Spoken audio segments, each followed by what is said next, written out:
بسم اللہ الرحمن الرحیم۔ صبح سویرے میں ساجد حسین کا السلام علیکم، اور میرے ساتھ موجود ہیں سعدیہ علی۔ السلام علیکم۔ کراچی کی ایک اور چمکیلی اور روشن صبح میں آپ سب کو سعدیہ علی کا ایک بار پھر سے سلام۔ اور آج منایا جا رہا ہے عالمی سطح پہ ماں کا دن، یعنی کہ مدرس ڈے۔ ویسے تو ماں کی ذات، اس کا جذبہ، اس کی محبت، اس کی خدمت اور اس کا احساس کسی بھی تعارف اور کسی بھی دن کا محتاج نہیں ہے، لیکن عالمی سطح پر ایک دن مقرر اس لیے کیا جاتا ہے کہ اس دن ہم اپنی ماں کو ایک خاص فیلنگ دیں، اسے اسپیشل فیل کرائیں، جتنا اسپیشل وہ ہماری آنکھ کھلنے سے لے کر اور جب تک وہ زندہ رہتی ہے ہمیں اسپیشل فیل کراتی ہے، چاہے ہم عمر کے کسی بھی حصے میں ہوں۔ تو اور سب سے بڑی بات یہ ہے کہ ماں کا مطلب یہی نہیں ہے، کیونکہ جب مدرس ڈے کی بات ہوتی ہے تو جنرلی سب کو یہی خیال آتا ہے کہ جو ہماری مائیں اب سینئر ہو چکی ہیں، بوڑھی ہو چکی ہیں، گھر میں بیٹھی ہوئی ہیں، اور صرف انہی کے لیے یہ ماؤں کا دن مخصوص نہیں ہوتا۔ ماں کا دن اس عورت کے لیے بھی ہے جو ابھی ماں بننے کے احساس سے گزر رہی ہے۔ کیا بات ہے، ایسا ہی ٹھیک ہے، صحیح۔ اور اس دن سے اس کا احساس شروع ہو جاتا ہے جب وہ اللہ تعالیٰ کی دی ہوئی اس نعمت کو اپنے جسم میں قبول کرتی ہے۔ ہر اس عورت کے لیے بھی ہے جو اپنے بچوں کے بہتر مستقبل کے لیے، اپنے شوہر کا ہاتھ بٹانے کے لیے گھر سے باہر نکل کر کام کر رہی ہے۔ ایسا نہیں ہے کہ وہ اپنے بچوں کی طرف سے، اپنی ذمہ داریوں کی طرف سے لاپرواہ ہے۔ انہی ذمہ داریوں کے لیے، انہی بچوں کے مستقبل کے لیے وہ اپنی ذمہ داریوں کو مزید بڑھا لیتی ہے، اپنی محنت کو مزید بڑھا لیتی ہے۔ اس کی ایک سوچ ایک پاؤں گھر سے باہر اور ایک سوچ ایک پاؤں گھر کے اندر ہوتا ہے۔ بالکل یہ دن ان ساری ماؤں کے لیے بھی ہے جو اتنی گرمی میں، رمضانوں میں، عام حالات میں کسی بھی طرح کھڑے ہو کر کچن میں اپنی ذمہ داریاں نبھا رہی ہوتی ہیں، گھر میں اپنے تمام کام بہت اچھے طریقے سے انجام دے رہی ہوتی ہیں، جو پہلا نوالا اپنے بچوں کے منہ میں ڈالتی ہیں، پورے گھر کے منہ میں ڈالتی ہیں، اور اس کے بعد کہیں جا کر انہیں اپنی ذات کا احساس اور خیال ہوتا ہے۔ تو ماں کے دن کو سیلیبریٹ کرنے کے لیے جس خوش نصیب کے گھر میں ماں موجود ہے، خدا را ان کی قدر کریں، ان سے پیار سے بات کریں، انہیں عزت دیں، وہ عزت جس کی وہ مستحق ہیں۔ اور ان ماؤں کو بھی میں سلام پیش کروں گا جو کہ رورل ایریاز میں فصلوں کی کٹائی کرتی ہیں، بالکل کڑکتی ہوئی دھوپ میں وہ بھی ورکنگ وومن ہیں۔ ہاں، وہ کھیتی باڑی کرتی ہیں اور وہ اپنے بچوں کی کفالت کرتی ہیں۔ میں نے بہت ساری خواتین کو ایون سبزیاں چنتے دیکھا ہے کڑکتی ہوئی دھوپ میں، تو ان کو بھی خراج تحسین۔ وہ بھی یہ سب کچھ اپنی اولاد کے لیے، اپنے کنبے کے لیے، اپنے خاندان کے لیے ہمہ وقت کوششیں کرتی ہیں، اور پھر دین اسلام بھی ماں کو جنت کہتا ہے کہ ماں کے پیروں میں جنت ہے۔ تو دین اسلام نے بھی ایک خاتون کو بہت زیادہ رسپیکٹ دی ہے۔ ہمارے مسلم معاشرے میں خواتین کو بہت زیادہ رسپیکٹ سے دیکھا جاتا ہے، ماں، بہن، بہو، بیٹی۔ تو یہ جو رسپیکٹ ہے، یہ جو آنرشپ ہے، یہ بھی دین اسلام نے ہی سب سے زیادہ، اسی لیے میں ہم کہتے ہیں کہ دین اسلام کمپلیٹ ضابطۂ حیات ہے۔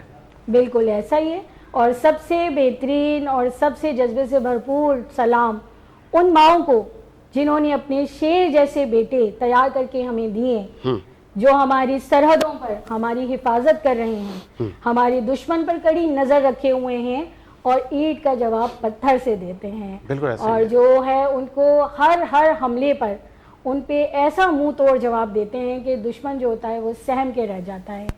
آج جن حالات سے ہمارا ملک گزر رہا ہے وہ ان ماؤں کی ہی بدولت، ان کے جذبے کی بدولت، ان کے شیر جوانوں کی بدولت ہم اپنے ملک میں آزادی سے سانس لے رہے ہیں اور چین کی نیند ان حالات میں بھی سو رہے ہیں۔ تو چلیے چلتے ہیں اپنے پروگرام کی طرف، اور پہلے مہمان کی طرف۔ مدرس ڈے کے حوالے سے ہی پہلے ہم نے اپنے پروگرام میں شامل کیا ہے ایک خاتون کو جو کہ بہت ہی ٹیلنٹڈ ہیں، اپنے گھر کا اور اپنی باہر کی ذمہ داریاں دونوں ہی بہت اچھے طریقے سے نبھا رہی ہیں۔ جی تو میں ویلکم کرتی ہوں تصور صاحبہ کو۔ السلام علیکم۔ وعلیکم السلام۔ جی تصور صاحبہ جو ہیں وہ ایجوکیشنلسٹ ہیں، اور اس کے علاوہ انٹرنیشنل ڈگری ہولڈر ہیں، اور بچوں کو یہ کاؤنسلنگ کرتی ہیں، کاؤنسلنگ کے شعبے سے وابستہ ہیں۔ ایبراڈ جو بچے جانا چاہتے ہیں ایجوکیشن کے لیے، ویزا ان کو کس طرح ملے گا، پروسیجر کیا ہوگا، اس سب کے لیے یہ ان کی ہیلپ کرتی ہیں۔ تو ہم ان کی طرف آئیں گے. اس سے پہلے ہم اپنے دوسرے مہمان کا تعارف کروا دیں. ہمارے ساتھ موجود ہیں بہت ہی ٹیلنٹڈ, بہت ہی ینگ اور انرجیٹک ڈاکٹر قاضی فہد. بہت شکریہ سر, ویلکم, خوش آمدید قاضی صاحب. وعلیکم السلام, کیسے ہیں آپ؟ بہترین. اور چونکہ سب ہمارے ساتھ موجود ہیں اور وہ باہر جن کو جانا ہے, اور موسٹلی ہمارے جو نوجوان ہیں وہ ابھی پڑھائی پوری ہوتی نہیں ہے, فائنل ایئر میں ہوتے ہیں, وہ کہتے ہیں بس باقی پڑھائی میں نے باہر جا کے کرنی ہے. تو کس ملک میں کرنی ہے, کون سا ملک آپ کے لیے سوٹیبل ہے, سستا, پائیدار, مضبوط؟ بتائیے گا بی بی کہ کب, کہاں, کیا آپ گائیڈ کریں گی؟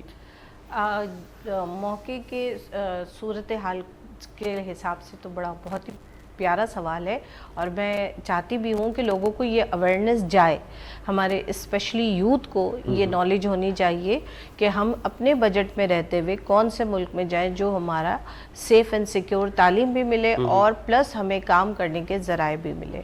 کچھ کنٹریز ہیں جہاں پہ آپ تعلیم تو حاصل کر سکتے ہیں لیکن کام کرنے کے ذرائع نہیں ملتے, اور کچھ کنٹریز ایسی ہیں جہاں پہ آپ کو 22 گھنٹہ جو ہے پورے ویک میں ملتے ہیں کام کرنے کے اپنی پڑھائی کے علاوہ, اور کچھ کنٹریز یورپ میں ایسی ہیں. بہت امپورٹنٹ سوال کروں گا تصور ملک صاحبہ, بہت امپورٹنٹ. جی, وہ یہ اکثر یہ جس طرح آپ کنسلٹنسی کر رہی ہیں, بہت سارے لوگ ہیں کراچی میں, اور وہ ملیشیا, آسٹریلیا, بہت ساری کنٹریز میں لوگوں کو بھیجتے ہیں, لیکن فراڈ ہو جاتا ہے بہت ساروں کے ساتھ, اس سے بھی کیسے بچیں؟ جی وہ بالکل, دیکھیے فراڈ کے لیے میں اس سے پہلے بھی کئی دفعہ یہ چیز بول چکی ہوں کہ آپ لوگ کوشش کیا کریں, یہ بات آل اوور ہے, پیرنٹس کے لیے بھی ہے, اسٹوڈنٹس کے لیے بھی ہے, وزٹرز کے لیے بھی ہے, امیگریشنز کے لیے بھی ہے. بات یہ ہے کہ آپ لوگ شارٹ کٹ مت تلاش کیا کریں, اور جب آپ اپنا ایک کنسلٹنٹ ہائر کرتے ہیں, جس طرح ہم بیمار ہوتے ہیں تو ہمارا ایک ڈاکٹر ہوتا ہے, کنسلٹنٹ ہوتا ہے, ایک کنسلٹنٹ ہوتا ہے, دل کا ڈاکٹر دل کو ہی کنسلٹ کرے گا, گردے والا گردے کو ہی کرے گا, ٹھیک ہے نا. تو اسی طرح ایجوکیشن میں آپ جائیں, چاہے آپ وزٹ پہ جائیں, بزنس پہ جائیں یا امیگریشن اپلائی کریں, آپ اپنے کنسلٹنٹ کو ضرور تھورلی چیک کریں. اب سوال یہ آتا ہے کہ اکثر ایسا ہوتا ہے کہ میں نے تو کبھی کسی سے کھانا کھاتے ہوئے, کام کرتے ہوئے, چلتے پھرتے فون پہ کہہ دیا کنسلٹنٹ دیکھ کے ہائر کرنا, اب وہ اس کی پیچھے سے بیک گراؤنڈ دیکھنے چلے جاتے ہیں کہ اس کے چال چلن کیسا ہے, اس کی کتنی شادیاں ہوئی ہیں. میں نے کہا بھائی میں نے یہ تھوڑی کہا ہے, وہ اس کا پرسنل میٹر ہے. یو شوڈ اونلی ٹیسٹ ہم اور ہر کہ اس نے بحیثیت ویزا آفیسر کسی ادارے میں کام کیا ہے, اور اگر وہ ادارے میں ہے تو بھی چیک کرو کہ وہ رائڈر تو نہیں تھا. کیا بات ہے, یہ بہت امپورٹنٹ. ہماری ڈسکشن جاری ہے لیکن پروڈیوسر صاحب نے مجھے بریک کا کہا, ایک بریک لیتے ہیں اور بریک کے بعد آتے ہیں.